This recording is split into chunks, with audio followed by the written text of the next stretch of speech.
The year 2020 began like any other year. As with each new year, it represented a fresh start. That time when we often feel the need to make changes in our lives, start on a new path, do new things, and say goodbye to the old habits, problems, and difficulties. However, the changes that lay ahead were beyond anything anyone could imagine. As the month of January progressed, news was emerging from China of an illness, Covid-19 or coronavirus, a new disease which could be transmitted from person to person at an alarming rate. As if to ramp up the anxiety, there was no known cure. We watched news reports at a safe distance from the comfort of our living rooms with a degree of curiosity as this disease, which was affecting communities halfway around the world. But it was getting closer all the time, moving swiftly throughout Asia and into Europe. And then everything suddenly became very real indeed. Covid-19 arrived in the UK. January 29th sees the UK's first 2 patients test positive for coronavirus after 2 Chinese nationals from the same family staying at an hotel in York fall ill. February 4th, the UK directs its citizens to leave China if possible. March 18th, the UK government announces most schools across England will be shut down until further notice.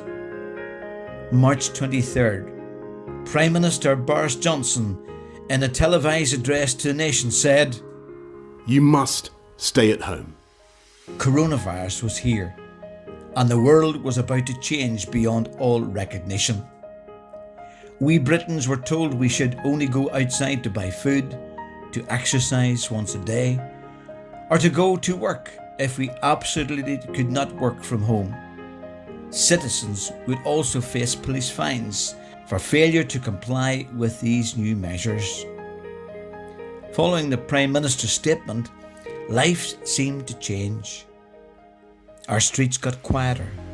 We became separated from our loved ones, our friends and co-workers. The imposed guidelines forced us to alter and adapt our behaviours and routines to strict social distancing. The not so familiar all of a sudden became familiar. We were told to keep your distance, sanitize your hands, wear a face covering. And the TV and radio news bulletins were led with reports of the ever-spiralling number of positive cases. In our daily lives, we continue to hold on to memories of past times, to remind ourselves that this time of separation too shall pass. No one could say when normality would return, but we all remained hopeful, relying on our faith to carry us through. The Orange Institution, being firmly rooted in the community, identified the need and responded accordingly. As the epidemic spread and increased, the UK government indicated the need for volunteers for a wholehearted national effort to help and support each other.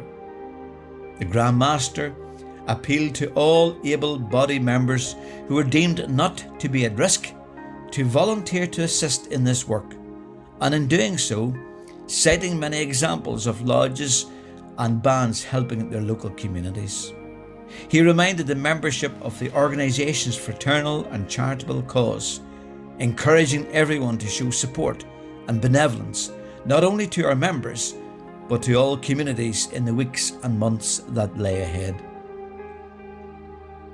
Lodges were asked to ensure that they had contact details for all members, reminding everyone of the importance of keeping in regular contact with each other, but especially those who are required to self-isolate in their homes, and particularly those who may not have the social support of family members. Lastly, but certainly not least, the Grand Master further encouraged everyone to pray diligently for each other, our families, and the wider community through the uncertain days that lay ahead. Lodges throughout the country began to respond to the needs on the ground. Monies were raised and funding sought to help tackle the challenges being experienced on the ground by the community.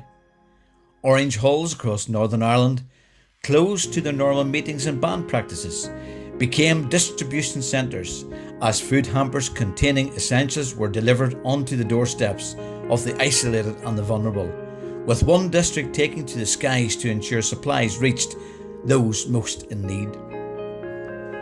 Personal protective equipment, or PPE, was in great demand. Lodges throughout the country responded to the call for help as frontline staff, nursing homes and care providers became concerned about the limited amount of PPE available to them. The Orange institution itself purchased what was described as a very significant shipment of personal protective equipment, which was distributed across Northern Ireland and the counties in the Republic of Ireland. At the time, the Grand Master said, "The abundance of the good work being done by lodges and the wider Orange family for the good of the entire community illustrates that there is more to Orangeism than just our annual parades. The current crisis has highlighted the charitable, benevolent and fraternal elements of the order, which, although always important, are often unseen." The Grand Master went on to pay tribute to the work of the health professionals and all the essential workers at this time, saying, "We owe a huge debt of gratitude to all the key workers who are working so hard to tackle this dreadful disease." The level of support shown across the country for the NHS and all other essential workers throughout times of lockdown was very encouraging. People gathering at their front doors to applaud and cheer each Thursday evening was a wonderful tribute to the unbelievable level of work that was being carried out every day in the most difficult of circumstances. The Grand Orange Lodge of Ireland encouraged musicians to come out with their instruments, pipes, flutes, accordions, lambags, side drums, triangles, any instrument to show our support once again. This act of support was performed at the doorstep of many households and outside Orange halls. Everyone was making great sacrifices, and the Orange family was no different. While parades are a key part of Orange culture, the Grand Master confirmed that the Orange institution would not hold its annual 12th of July demonstrations in light of the ongoing coronavirus pandemic and in line with government health advice on restricting gatherings of people, self-isolation and social distancing. Instead, in a reimagining of events that had been held for hundreds of years, the institution encouraged its members and followers to celebrate at home in 2020, with the addition of Radio Boyne broadcasting a range of music, history, interviews and feature broadcasts. It would be 12th near home in 2021, with smaller, localised district parades taking place. Gradually the restrictions would ease and the lockdowns lifted. We could be with family and friends, work in close proximity to others and travel again without the fear that Covid-19 was waiting for us just around the corner. However, for many, the legacy of Covid has remained. For a global pandemic, Covid impacted greatly on a personal level. The loss of family and friends was felt in homes right across the country, with the need to remain socially distanced, often leading to great distance between people when what was needed most was the close contact between loving family and friends. While Covid is no longer top of the news agenda, it is important that those who have suffered great loss remain to the fore within the thinking of our Orange family. The bonds forged through the adversity of being kept apart must be strengthened now that we are free to meet again. Maintaining the contact with those not able to get out and about is vital.